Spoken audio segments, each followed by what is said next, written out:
Good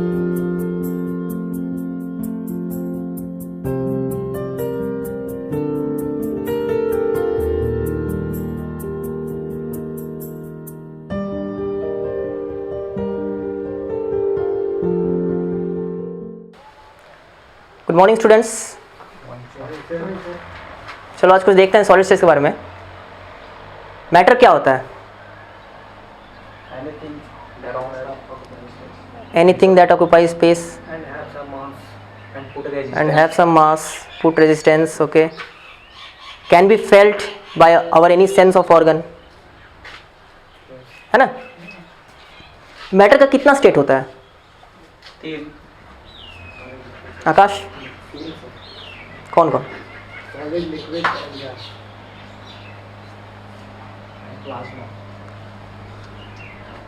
solid को heat किए, liquid को हीट किए, गैस। कौन सा गैस? रियल गैस कि आइडियल गैस कि दोनों में से कुछ भी? 11th में तुम लोग पढ़े थे स्टेट्स ऑफ मैटर में, गैसेस स्टेट में, कि हम लोग गैस को दो तरह से क्लासिफाई किए थे, रियल और आइडियल। और आइडियल में एज्यूम किए थे कि there is no force of attraction between the gases particles, ठीक। बट अगर लिक्विड को गर्म करने पर गैस में और गैस को कूल करने पर लिक्विफाई अगर हो रहा है, तो इसका मतलब वो आइडियल गैस हो ही नहीं सकता है, ठीक। तो यहाँ जो गैस है वो रियल गैस, ओके। सॉलिड को गर्म किए लिक्विड में, लिक्विड को गर्म किए तो रियल गैस, रियल गैस को ठंडा किए तो लिक्विड। लेकिन रियल गैस का लिक्विफिकेशन का एक और तरीका है, याद करो। तुम्हारे घर में जो एलपीजी सिलेंडर है उसका फुल फॉर्म क्या होता है? ठीक। अब इसका मतलब ये तो नहीं कि अंदर जो है वो तो लिक्विड कंडीशन में है, जबकि इसी रूम टेम्परेचर पे वो रखा हुआ है, ठीक। ऐसा तो नहीं कि वो फ्रिज में रखा हुआ है, तो उसको वहाँ लिक्विफाई किया गया है प्रेशर लगा करके, ठीक। तो real gases can also be liquefied by applying pressure at temperature below it's critical temperature. Critical temperature याद है? रियल गैस को ऑल टेम्परेचर्स पर लिक्विफाई नहीं कर सकते प्रेशर लगा करके। हर गैस का अपना एक सर्टन टेम्परेचर होता है, उस टेम्परेचर के नीचे रखने पर ही प्रेशर लगाने पर वो लिक्विफाई होता है। जैसे कार्बन डाइऑक्साइड का क्रिटिकल टेम्परेचर अराउंड 31 डिग्री के आसपास है। तो अगर यहाँ का टेम्परेचर 40 डिग्री है, तो 40 डिग्री पे तुम अगर CO2 गैस को सिलेंडर में रख के कंप्रेस करोगे तो उस समय वो लिक्विफाई नहीं होगा, क्योंकि उसका क्रिटिकल टेम्परेचर 31 डिग्री है। बाय द वे, सुबह का टेम्परेचर अगर यहाँ 25 डिग्री है, तब उस समय सिर्फ कंप्रेस करने से वो लिक्विफाई हो जाएगा। मतलब 31 is the deadline for CO2 gas critical temperature, okay. अच्छा, इसी तरह से लिक्विड को कूल किए, सॉलिडिफाई हुआ, ओके। दो एक्सट्रीम और सोच सकते हैं हम लोग कि इसको गरम गरम गरम खूब हाई टेम्परेचर पे लेते चले गए, तब हमको मिलता है प्लाज्मा। कहाँ पे? एट वेरी हाई टेम्परेचर, लगभग 6000 केल्विन, जो कि यहाँ संभव नहीं है और ज़रूरत भी नहीं है हम लोग को। जैसे कि सूरज में, सूरज, सन, हम लोग जानते हैं मेनली हाइड्रोजन गैस उसमें है, ओके। तो वहाँ जो हाइड्रोजन गैस है उसमें वो आयंस के फॉर्म में है, मतलब बहुत हाई टेम्परेचर पे हाइड्रोजन का एक इलेक्ट्रॉन स्प्लिट हो जाएगा तो बन जाएगा H+ इलेक्ट्रॉन। तो आयनिक फॉर्म में मेनली वहाँ पर प्लाज्मा स्टेट में एग्जिस्ट करता है वही मैटर, ठीक। और इसका इस एक्सट्रीम पर आते हैं कि सॉलिड को कंप्रेस कर रहे हैं, ठंडा कर रहे हैं, दोनों चीज़ कर रहे हैं, तो एक और स्टेट है Bose Einstein condensate at very low temperature around 0 kelvin, okay. अच्छा, आज हम लोग का टारगेट है इस पर बात करने का, सॉलिड पर। दो एक्सट्रीम को अगर मैं छोड़ता हूं अभी, तो एक बात बताइए कि लिक्विड और गैस में एक प्रॉपर्टी कॉमन है जो इसमें नहीं है। वो लिक्विड में भी है, वो गैस में भी है, लेकिन सॉलिड में नहीं है। वो क्या है? ये आपस में पार्टिकल्स वेरी क्लोजली पैक्ड नहीं रहता। ठीक है, पार्टिकल्स दूर दूर रहते हैं। जिस फॉर्म में रखा रहेगा उस फॉर्म का रूप ले लेता है। भी कम रहता है। गैस बह सकता है, फ्लो कर सकता है, पानी भी फ्लो कर सकता है, बट सॉलिड फ्लो नहीं कर सकता है। तो लिक्विड और गैस दोनों शोज फ्लूइडिटी, लेकिन solid does not show fluidity, rather it shows rigidity.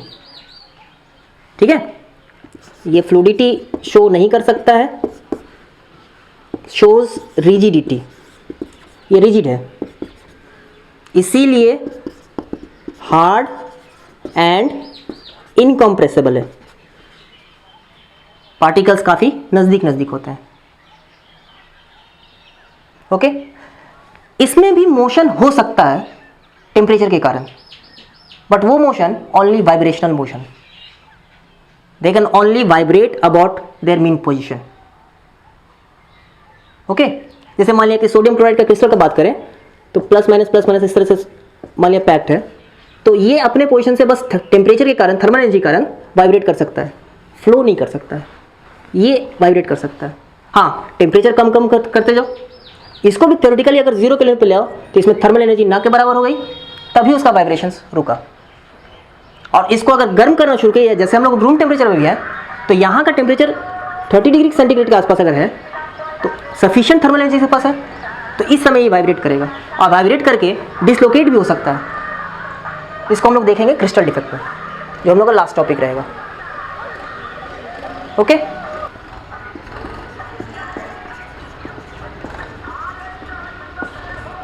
क्या क्या खासियत है सॉलिड स्टेट का, मैटर का? Particles are close to each other, due to thermal energy particles can only vibrate about their mean position. Okay, अब इसके types. Okay, solid तुम्हारा दो तरह का हो सकता है। कौन कौन? क्रिस्टलाइन और एमोर्फस। ग्लास, शीशा is an amorphous solid. Pitch, जिससे रोड बनता है, वो भी सॉलिड है, लेकिन वो एमोर्फस सॉलिड है। ठीक है, प्लास्टिक, वो भी एमोर्फस सॉलिड है। क्रिस्टलाइन सॉलिड का कुछ examples: solid NaCl, diamond, solid iodine, ice. Okay, आखिर इसमें क्या खास बात है या उसमें क्या अनकॉमन है जो इससे अलग कर रहा है उसको? क्राइस्टल को तोड़ेंगे तो वो क्रिस्टलाइन सॉलिड में, intermolecular force of attraction, crystalline solid में पार्टिकल्स का अरेंजमेंट वेल डिफाइंड होता है, पैटर्न होता है उसमें। Regular pattern. ठीक, एमोर्फस सॉलिड में वेल डिफाइंड अरेंजमेंट नहीं होता है। इसको समझो, जैसे ये वाल, दीवार जो बना हुआ है with the help of BRICS बना हुआ है। ठीक, ब्रिक्स का जब जुड़ाई हो रहा होगा, कारीगर जब इसका दीवार बना रहा था, तो क्या डिसऑर्डर्ड वे में ब्रिक्स को सजा रहा था कि ऑर्डर्ड वे में रख रहा था? ठीक, अगर मान लिया यहाँ आतंकवादी हमला हो गया, बिल्डिंग पर बम गिर गया, बिल्डिंग गिर गया, तो ब्रिक्स तो सॉलिड था, सॉलिड ही रहेगा, लेकिन जब बम फूटा तो बिल्डिंग टूट गया, तो जो ढेर है क्या वहाँ उस तरह का वेल डिफाइंड अरेंजमेंट नजर आता है तो सॉलिड ही, लेकिन वेल डिफाइंड अरेंजमेंट नहीं है, तितर बितर इधर उधर है। ठीक, इस तरह का इरेगुलर पैटर्न होता है एमोर्फस में, और जब वो अरेंज था तब हमारे पास क्रिस्टलाइन। क्रिस्टलाइन सॉलिड को समझना पढ़ना ज़्यादा आसान इसलिए हो जाता है क्योंकि इसमें पैटर्न वेल डिफाइंड होता है। कैसे? अब हम बोले कि इस ब्रिक्स का अरेंजमेंट किस तरीके से मिस्त्री ने इसको लगाया होगा, तो एक छोटा सा हिस्सा को भी कबाड़ के देखते हैं तो तुमको याद रखोगे, तो ऐसे अगर रख रहा है एक लेयर तो उसके ऊपर का लेयर ऐसे रख रहा है, फिर उसके ऊपर का लेयर ऐसे रख रहा है, फिर उसके ऊपर का लेयर ऐसे रख रहा है, देखे हो ना? ठीक, तो एक छोटा सा पोर्शन को भी अगर हम गौर कर लिए कि क्या पैटर्न चल रहा है वहाँ अरेंजमेंट का, ठीक है, तो उसको जनरलाइज कर सकते हैं, एक्सपेक्ट कर सकते हैं कि लॉन्ग रेंज में भी उसी तरह का पैटर्न होगा। बट एमॉर्फस सॉलिड में शॉर्ट रेंज पैटर्न नज़र आ सकता है थोड़ा बहुत, लेकिन लॉन्ग रेंज वो उसी तरह का रिपीट नहीं करेगा। ओके, अच्छा, तो अगर बात करें क्रिस्टलाइन वर्सेस एमॉर्फस का, तो एक बात आएगा well defined arrangement, not well defined arrangement.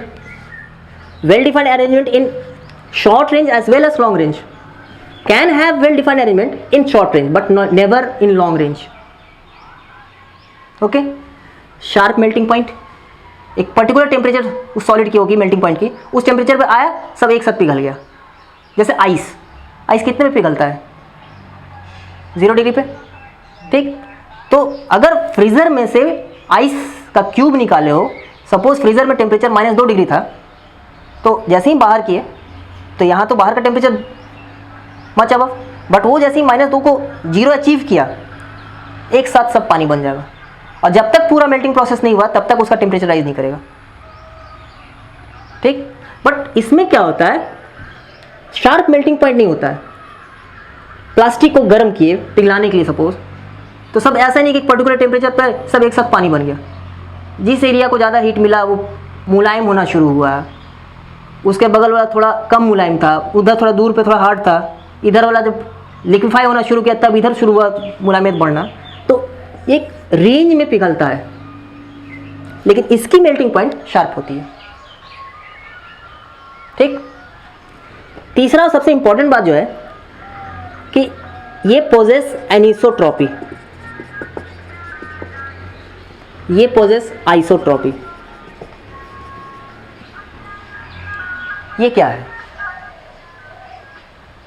ठीक, जैसे मान लिया कि तुम डायमंड का रिफ्रैक्टिव इंडेक्स मेज़र करना चाहते हो,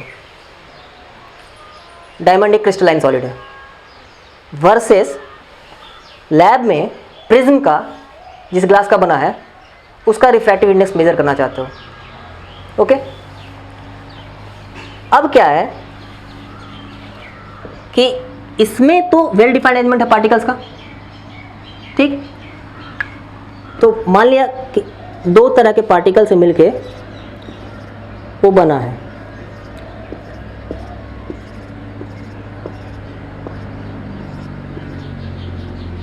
ओके, और वेल डिफाइंड अरेंजमेंट भी है यहाँ पर।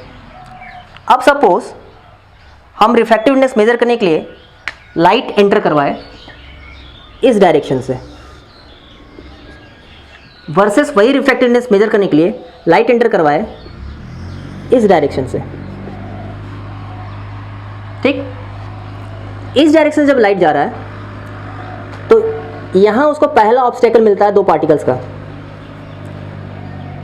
इस पाथ के परपेंडिकुलर 2 डार्क ब्लैक पॉइंट्स है, उसके ठीक थोड़ा ऊपर जाते हैं तो यहाँ दोनों ब्लैंक सर्कल मिलता है, फिर थोड़ा ऊपर जाते हैं तो 2 डार्क, ये वाला इन्वायरमेंट ऑफ ऑब्स्टेकल्स उसको मिलते जा रहा है, दोनों डार्क या दोनों ब्लैंक, दोनों डार्क दोनों ब्लैंक। वही चीज़ अगर हम इस डायरेक्शन से सोचते हैं तो इस पाथ के परपेंडिकुलर यहाँ पर जो ऑब्स्टेकल मिलता है, इसके परपेंडिकुलर इधर भी मिलता है, वर्सेस इधर जो मिल रहा है, तो क्या दोनों डार्क दोनों ब्लैंक, दोनों डार्क दोनों ब्लैंक इसमें मिल रहा था।